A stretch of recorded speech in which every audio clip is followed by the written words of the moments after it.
Hi, today's lesson is on proteins.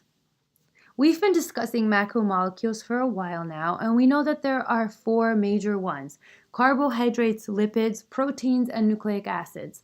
A couple classes ago, we took a close look at carbohydrates, and we now know that they are made up of long chains of sugar molecules. We know that a fancier term for a simple sugar is the monosaccharide.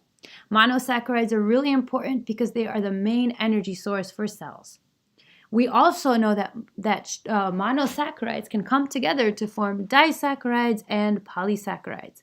We know a couple important polysaccharides, including starch, which helps to store sugar inside of plants, and glycogen, which helps to store sugar inside of animals. We also know that cellulose is another polysaccharide that helps form structural materials that help make up wood, for example.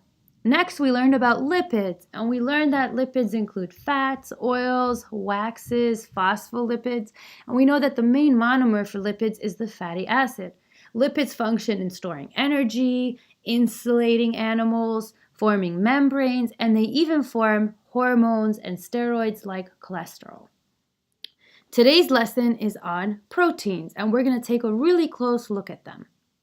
So first of all, why are proteins important? And this table summarizes some functions of proteins. First of all, some proteins are enzymes. Enzymes help to speed up chemical reactions, and we'll be looking at enzymes later on in this lesson. Structural proteins provide support, and they include wonderful proteins like keratin, which make up your hair. Storage proteins help to store amino acids, and they include ovalbumin, which is in egg whites, and casein, which is the protein inside of milk. Transport proteins help you guessed it, transport stuff.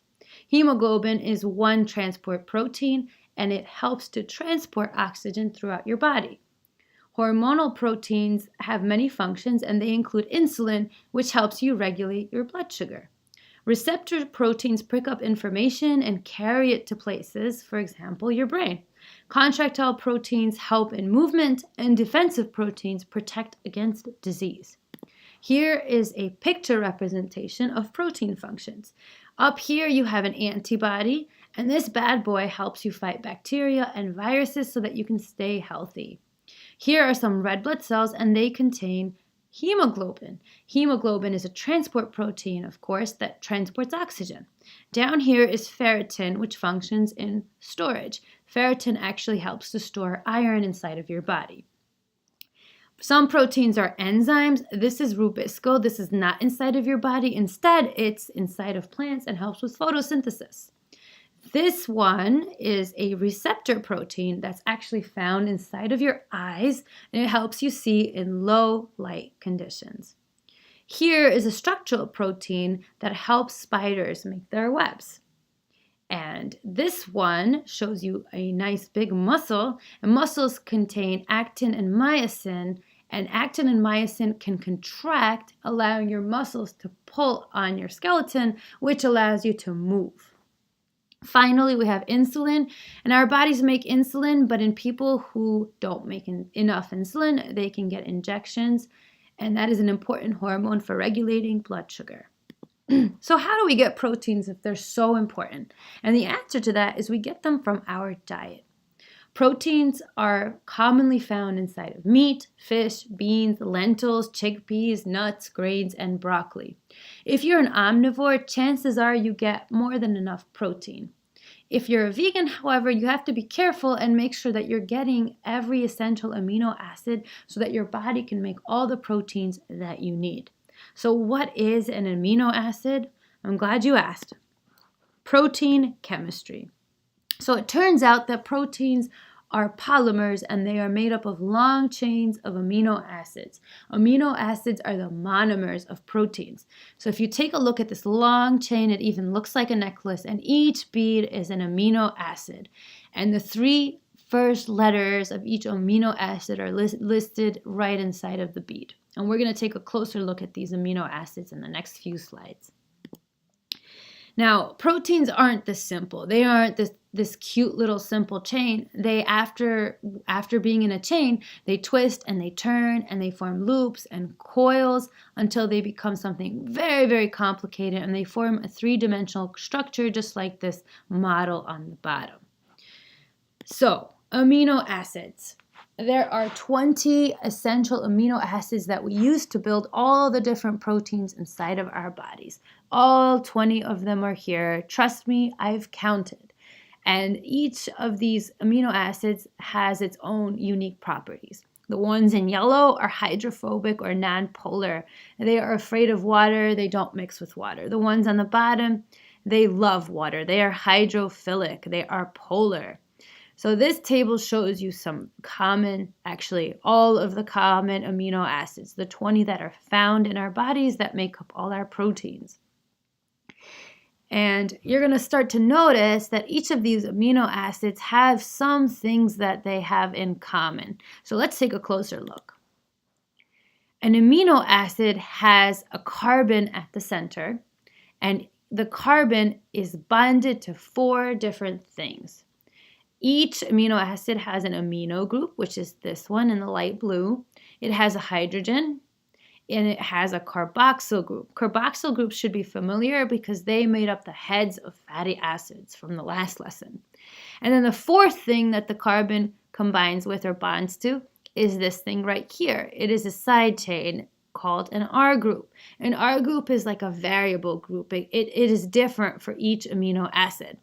So on the bottom here, we have 2 different amino acids, and parts of them are the same. Here's the amino group, here's the hydrogen, and here's the carboxyl group. Same thing for this one. Here's the amino group, the hydrogen, and the carboxyl group. But what's in yellow here is that R group.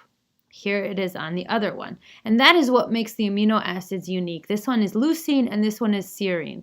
And they are 2 examples of amino acids. Leucine, of course, is hydrophobic and serine is hydrophilic. And we can double check that on the chart.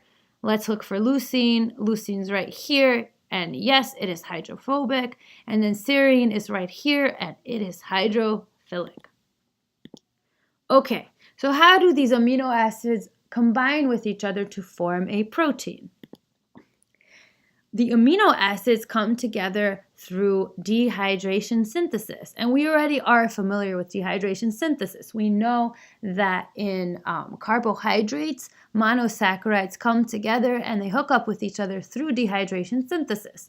We've also seen dehydration synthesis inside of lipids, for example, in the formation of triglycerides. And a triglyceride is when a glycerol comes together with 3 fatty acids through dehydration synthesis to form a triglyceride. And here, dehydration synthesis makes an entrance again. We have an amino acid trying to combine with another amino acid.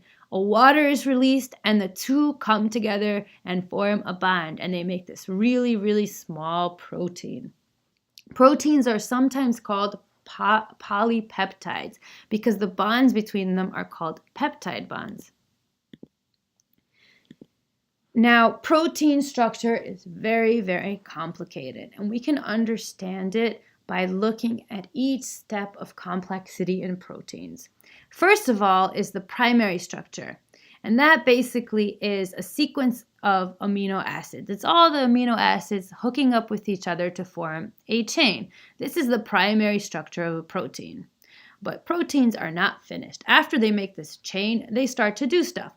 And that stuff includes twisting into helixes, loops, or sheets, and these are held in place by hydrogen bonds. So you can see the secondary structure here, where they are forming all of these different types of coils. Next, the loops, helices, and sheets fold up into a domain, which is a 3-dimensional structure, and this is due to side chain interactions, meaning those R groups interacting with each other. This is tertiary structure, where you can see the protein is starting to take on a 3-dimensional shape. Now, some proteins even have a quaternary structure. This forms when there's more than 1 amino acid chain. So here you can see there are 2 amino acid chains, the one that's light blue and the one that's dark blue. This type of structure arrangement leads to all kinds of really exciting proteins with unique shapes that satisfy a variety of functions. Here are some really cool models showing you different types of protein structures. Okay, it turns out that proteins are really, really sensitive to temperature and pH. If that temperature and pH gets to be too high or too low, a protein will actually denature and unfold, and it will no longer be the right shape. It will be defective and unable to do its job. That is part of the reason why we need to maintain homeostasis. We need to stay at 37 degrees Celsius because that is the temperature at which proteins work the best. Your blood needs to stay at 7.4 pH because that is the pH at which your enzymes in your body work the best. If you get too far from that, proteins start to not work. They start to break, they start to denature, and they cannot do their job. Now, denaturing of proteins is something that you're actually familiar with. Eggs do it. For example, a raw egg becomes denatured. The proteins in the egg become denatured and the egg starts to change shape. And you can see this happen when you're cooking an egg. You're making sunny side up eggs or scrambled eggs. You can actually see the protein denaturing as you're cooking that egg. It's completely changing shape and texture. The picture on the right is actually showing you curdling. So this is what happens when you take milk and you add an acid to it. And now the milk is no longer at the pH that it's used to, and the enzymes in the milk are not at the pH that they are comfortable with, and they begin to change shape. They separate into curds and whey, and this process is used to make many types of cheese, for example, ricotta cheese. Changing an amino acid sequence. The sequence of amino acids, their order and their type, is really important for the function of the protein. A single mistake can be devastating. Here you can see a normal red blood cell, and you can see the amino acid sequence right here. On the bottom, you can see a sickled red blood cell, and you can see that the amino acid sequence has a mutation. This 6th amino acid is different from the 6th amino acid in the normal red blood cell. This mutation leads to a defect in the red blood cell, and this can cause devastating consequences to the person who has this type of mutation.